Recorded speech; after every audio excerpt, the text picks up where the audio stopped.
Today is the 1st of March, and I know that technically 2026 started 2 months ago, but for me, it's only now when the year starts. I genuinely believe that the way November, December, and January affect us psychologically is just not the time to plan. And so I only do that in March. And if you are serious about getting into a relationship this year, about building something serious instead of just dating and seeing where it goes or entertaining situationships, now is the time to get serious about it.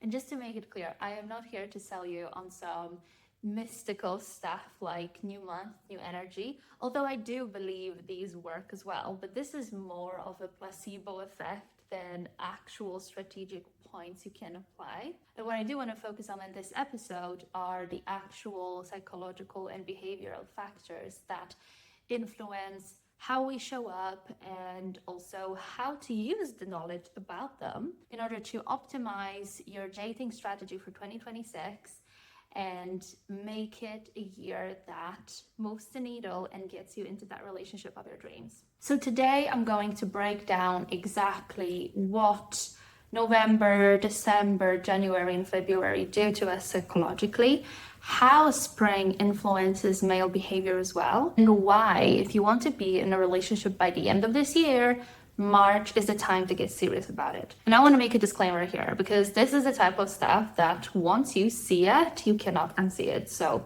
proceed with caution. If you're new here, my name is Laura Nagel. I'm a dating coach for high-achieving women and the author of the Drain Framework, the first and only dating coaching program with a 6-month results guarantee. I have helped over 100 women find the one within weeks and months, and I would love for your story to be next. Let's get into it. Okay, so factor number one that makes March the best time to get serious about dating is actually not March itself, but what happens before it. Because the time between November and February, I like to call the time of winter pressure. Because if you're in the US, you celebrate Thanksgiving. If you're in the UK or anywhere else, you are preparing for Christmas. It's getting really cold, really dark. It's the proper beginning of the cuffing season. December is all about Christmas, work parties, gathering with friends, and family dinners filled with not so subtle questions about if you're seeing someone, and if not, if you're worried about being single, and well-intended advice for you to maybe get a bit more realistic, stop being so picky, so that you can find someone and settle down and start a family. These conversations, as well-intended as they might be, make you start doubting your standards and values. And what doesn't help is that the excessive eating and drinking very often messes with your body image, making you doubt your attractiveness on top of your standards and values. So you're already down, and then New Year's Eve rolls around where everybody's coupled up, everybody's kissing someone at midnight, everybody's posting romantic pictures with captions about how excited they are to start a new year with their person. This is very often a time where people announce their engagements as well, either for Christmas or the New Year, and you're just there congratulating, obviously being happy for them, but at the same time, so tired of pretending that another solo trip or a friend group hangout is what you wanted. Especially that single friend group is getting smaller and smaller with each year that passed. Then we've got Valentine's Day, and yes, I know not everybody celebrates it. It's a made-up holiday for some, but whether you care about Valentine's Day or not, your nervous system registers it and creates pressure. And that's something I see just so often in the clients that come to me during Q1. They just bring so much panic. Panic about not wanting to run out of time, panic about feeling like they need to make this year different and they need to make something work at last. And the problem is that the more pressure they feel, the more difficult it is to date, because that anxiety and that scarcity mindset affects who they choose and how they show up. Because when that anxiety and panic kick in, you start tolerating things and people you wouldn't normally tolerate. This can show up as texting back when you know someone crossed the line and the only answer should be silence, giving chances to people you know don't deserve it, or trying to make it work with men where you know there is no alignment, but you want to give it a go anyway because there is no one better around. Let me illustrate the whole process of this with an example. Last March, I started working with a new client. She's a senior lawyer at big tech, very elegant, very sharp woman. When we first met, she told me that in January, she had gone back to a man she had broken up with previously, even though she knew they were not compatible. And now that they broke up again, she told me she didn't trust herself not to go back to him again, even though she knew that connection wasn't it. So when we analyze the situation in depth as to why she keeps going back to him, even though she knows there is no future for this, she's smart, she's successful, she has options. Her answer, when she really thought about it, was, I guess I just didn't want to start another year alone again. Notice how it was all about not being alone. It wasn't that she felt like there was potential for them to work through their compatibility issues, or that despite difficulties, she believed he was her person. The only reason why she went back to him, against herself really, even though she knew that's not going to work out long term, was that fear of being alone. And that's exactly what seasonal pressure is. Most of the year, when you see people move their life forward, it's a mix of things. It's their personal successes, but also professional ones. Wintertime is when people go big on personal progression. Winter is the time when work slows down for most of us. And if there are any milestones, they are personal, which highlights even further the lack of the potential for these personal milestones for people who are either single or not in a position to start a family. So it's obvious that if you make decisions based on pressure, not actual alignment, and feeling right about it, these are most likely not the moves that will serve you long term. So in the context of my client's situation, of course it makes sense that by March she was absolutely exhausted because she had just spent 2 months fighting against her standards and her instincts instead of using them as a tool. So she broke things off again. So the bottom line of this example, and the factor number one, is that when we are out of the time of the winter pressure, when there are fewer holidays, fewer triggers for these emotional reactions that create pressure, it is so much easier to make decisions from the place of calm. So to summarize this example and this first factor, by March, the emotional noise of holidays is over, which means fewer events triggering the anxiety, which in turn creates that pressure. So you can actually regulate your nervous system and make better dating decisions as a result. Factor number two is the fact that March is an energetic reset, not just from human point of view, but also the nature's.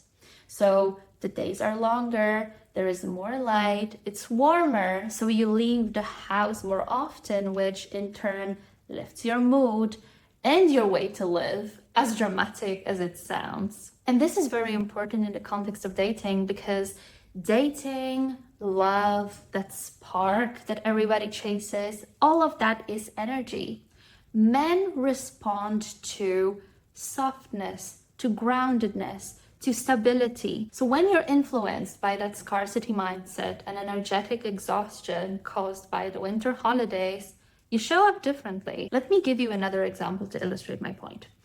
Another client of mine, a CEO and a very high performer, enrolled into the Dream Framework in March 2025 as well. In our first session, when she was describing her recent dating experiences to me, I noticed she was hyper vigilant, not with me, but in the actual dates. She was grilling these men, even harder sometimes than she would when she was interviewing people for a position in her team. And that makes total sense considering the winter she's had. Her traditional family wouldn't stop asking about when she's gonna find someone, when is she gonna settle down. Her best friend, who was her longtime companion in singledom, just announced she got engaged, and her 35th birthday was coming up. So it makes total sense. She was feeling behind and hence heavily motivated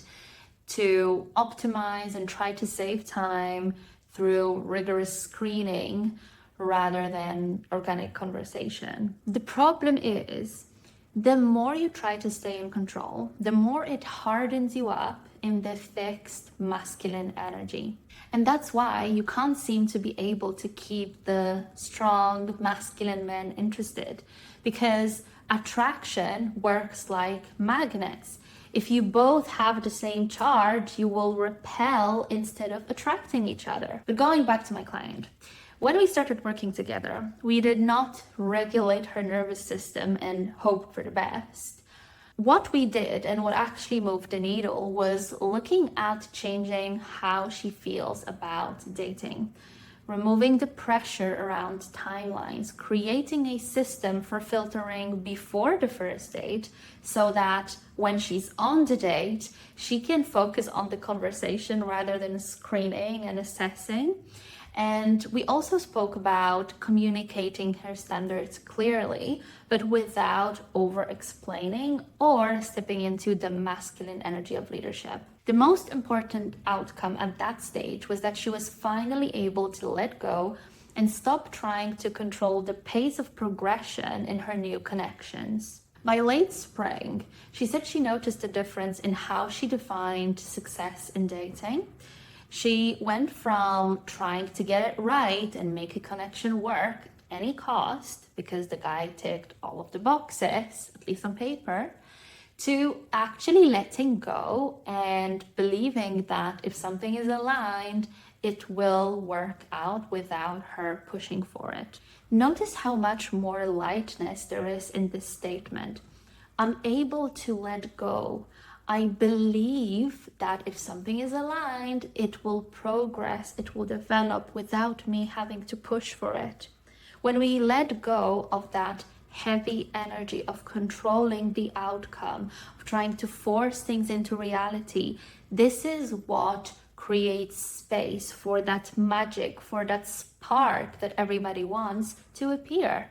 As for my client, she did get her happy ending. She met her now partner in June. But as far as lessons go, I want you to notice how nothing shocking or mystical happened here. She literally just stopped dating from the energy of, my clock is ticking, I need to make something happen, I don't want to end up alone. And of course, this is easier said than done. It takes a lot of work to get to that stage. But once you overcome that scarcity mindset and that fear around timeline, that fear around dating not happening for you, that shifts you energetically so much so that you can finally stop repelling the exact type of men that you want to date.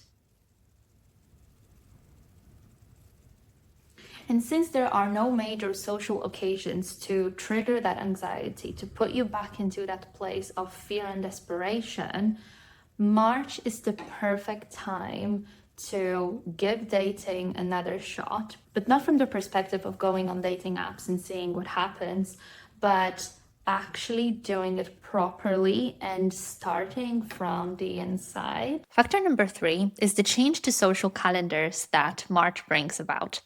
It's warmer, people go out more, there are more things happening, hen-dos and weddings start, we start planning and booking city breaks and holidays, and all of these are opportunities for friend groups to mix and to make new connections. This is why March can be the best time to turn your dating life around, with the caveat that you need to do the work. Because if you enter a high opportunity season with the same unconscious patterns that you had in the winter season and the year before it, you will end up wasting another year. And no amount of let me delete my apps for a few weeks and re-download them again is going to protect you from that. I've seen it dozens and dozens of times. For example, one of my clients used to get attached very quickly to the men she would meet in group settings. Every wedding, every summer party, she would hook up with someone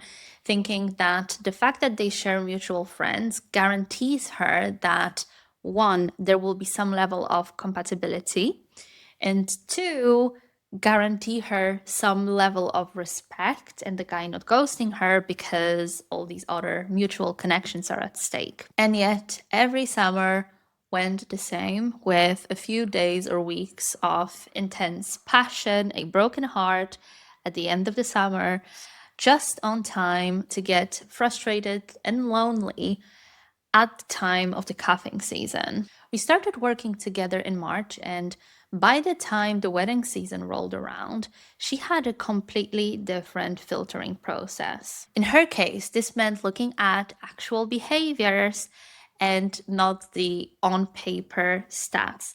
Because just because someone is good looking, has a great job, and happens to be the best friend of your bestie's partner, doesn't mean he's gonna treat you well, that you will be compatible long term, and it doesn't matter how convenient the scenario of you two being together would be. When she started paying attention to how these men are actually approaching her, she realized that yes, the parties she goes to do have many single men coming, but not many of them are actually a good fit for her standards and needs. Fast forward 3 months from then, she stopped betting so heavily on meeting someone IRL, and she took dating apps more seriously. So we created a strategic dating profile that repelled the time wasters, attracted only the aligned men, and she had some amazing dates with some really high caliber men. And then she went to a friend's birthday party, and this is where she met the one. And they are now engaged. So when I say March is the time to start working on your dating life, that's what I mean. Not getting out there and getting a man, but actually getting started with yourself, with what's going on in your head, in your mindset, and in your perspective. You have to prepare for the opportunity before it arrives, because when you're waiting until it's there, this is when you miss it. Factor number 4 is the timeline that March allows for the rest of the year. Let's talk practicalities. Inside the Dream Framework, I give you a 6-month results guarantee. What does that mean? It means that if you do the work, you will find your dream man in 6 months or less, which actually happens more often than you think. And I still get raised eyebrows when I say this, because I've never seen another coach make such a promise, and I imagine not many people did either. And I am not the type of person to throw promises like this around lightly. I say this with full certainty because I have done it enough times to know how long things take and what's realistic when you have a tried and true process in place. So let's count. If you start recalibrating in March, that takes you to the end of summer. Imagine entering autumn feeling emotionally fulfilled and secure. Imagine Christmas and New Year's not feeling heavy with the disappointment of another year that passed where not much changed and the fear of the future. Personally, I don't do New Year's resolutions or even New Year planning until my birthday, which is in February, because I'm just not in the right headspace for it. March is the season where fertility begins in nature, and I strongly believe that it deeply inspires us humans to grow and evolve in that season as well. And this is why it's the best time to make new plans and take on new challenges. In the context of dating, you will not escape the pressure of winter season if you just hope that next year is different or write down your wishes, because intention is nice and it's a good starting point, but it is nothing without action. So even if up until now your New Year's resolutions have stayed on paper only, March is the time to step up and get serious. Because if you start doing the work today, you can create a completely different reality in any realm of your life, even if it doesn't feel achievable yet. You've got 9 months. That's plenty of time. Think about the changes that happen in 9 months. 9 months is how long it takes to produce a whole new human being. Think about the transformation you could achieve with a weight loss or gym progress within 9 months. How much could change? And you can do exactly the same when it comes to your mindset muscles and your perspective and all of the changes and upgrades that need to happen within your brain in order to grow as a person and for your dating life to improve. I'm thinking of a client who joined the Dream Framework in March and met her life partner by July. Another one who joined in April and was exclusive by August. Or another one who started in March and was engaged by March next year. And neither of these women had an easy start into the year. Their December, November, January, and February very often consisted of emotional ups and downs, messy breakups, and overall disappointment and heaviness. But what made the difference for them is that they didn't give up, they didn't write the year off, and they took the opportunity that was before them and they made the best use of the time left in the year. Now, we need to talk about something that not many of you will want to hear, but I have to say it regardless. Because if what I said about winter pressures resonated with you, if you got excited by the idea of March being the best time to give yourself a reset and give dating a proper go, so you're deciding to fully let go, take it slow, and see what happens, because that's your idea of letting go. Unfortunately, you will still most likely be sitting at the Christmas dinner alone and wondering why things didn't work out once again. Because unfortunately, meaning well and doing well are two completely different things. And like I mentioned before, intention without action means nothing. And by the way, I am not telling you to jump into a 6-month long program today. That's not the point of this episode. But if you're listening and thinking, I don't want another year to pass and for me to be where I am now, what you need the most now is feedback and clarity on the next steps. So if you want that, I encourage you to take my free dating audit. It will give you personalized insights into what's driving your current outcomes in your dating life, what your biggest problem is when it comes to dating, and the next 3 steps you need to take, the 3 specific things you need to do in order to fix it. The link will be in the description of the episode. If you found this episode helpful, I post every week, so if you don't want to miss it, make sure to subscribe. I'll see you then.